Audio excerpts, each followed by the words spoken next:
Ok, en este video vamos a ver un tema muy básico y muy esencial para hablar de futuro en inglés, que es el going to. Pero ¿qué es y cómo se define? El going to es eso que se puede definir o traducir como literalmente en español como voy a. Si tú quieres pensar en eso, eso significa going to. Voy a. Going to se usa para hablar del futuro, pero no en todas las situaciones. Ya sea puedes usar will o en este caso going to. Veremos cuáles son los usos, cómo se usan y cuáles son sus ejemplos que te puedo mostrar. Y para usar el going to podemos mencionar diferentes maneras o diferentes usos. Por ejemplo, el uso número 1, planes o intenciones ya decididas. Se usa cuando ya pensaste o decidiste algo antes de hablar. La decisión no se toma en el momento, sino que ya existe o ya la pensaste. Y algunos ejemplos de esta regla pueden ser I'm going to study English tonight, or she's going to travel to Canada next year, or we are going to start a new project.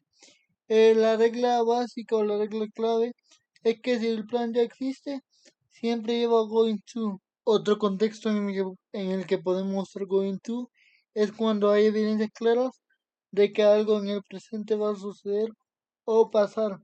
Ejemplos: Look at the clouds, it's going to rain. O he's driving too fast, he's going to have an accident. The phone battery is low, it's going to die. Ahí te das cuenta que algo va a pasar, entonces ahí puedes usar el going to. Cuando algo está clarísimo o claro que va a pasar, o ves señales de que algo va a pasar, ahí puedes usar going to para hablar de futuro y que algo va a suceder. Es como hablar de predicciones o señales de que algo va a pasar. Aquí la key o llave clave o regla clave es que si hay evidencia puedes usar going to. Ahora que ya sabemos qué es y cómo se define y cuáles son sus usos, podemos definir la estructura general. ¿Cuál es su estructura? Sujeto al verbo to be plus going to plus el verbo was. Hay una regla o clave aquí. El verbo nunca cambia, siempre está en base y siempre va con going to y el verbo to be. Primero el sujeto, el verbo to be, am, is, are, el going to y el verbo en base. Y si quieres siempre le puedes agregar un complemento si tú quieres, pero esa es la estructura general. Sujeto, el verbo to be, going to y el verbo. Y para la forma negativa es prácticamente la misma estructura, solo que se le agrega no, not. Sujeto, el verbo to be, not going to, plus el verbo va del final. Y si quiere, como siempre, le puede agregar complemento. Pero esa es la estructura. Sujeto, el verbo to be, not going to y el verbo base. Algunos ejemplos pueden ser I'm not going to work today, she isn't going to buy that car, o we are not going to be late. Al usar going to también puedes usar las contracciones más comunes. I'm not recuerda que no tiene contracción, pero is not y are not sí. Isn't y aren't son las contracciones.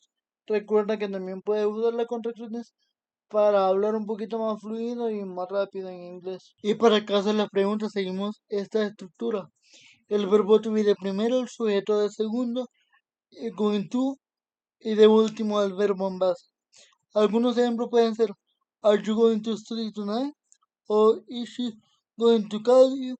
O what are you going to do tomorrow?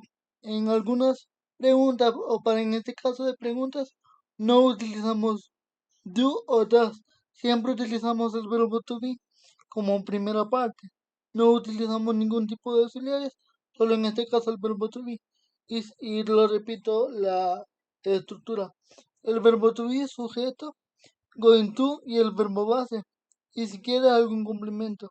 Pero esa es la estructura siempre. El verbo to be pasa de primero, el sujeto, going to y el verbo en base. Y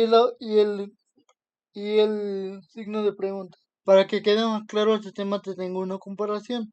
Para going to utilizas planes previos que ya están decididos, o evidencias visibles, o una intención clara. Y para Will, utiliza decisiones inmediatas, opiniones o promesas y reacciones. Estas dos son las claves que para Going to son decisiones que ya vas a hacer y que ya están claras, o planes que ya decidiste con anterioridad, o evidencias visibles de que algo va a pasar, lo que ya vimos en este video. Y para Will es decisiones inmediatas, opiniones o promesas, o reacciones.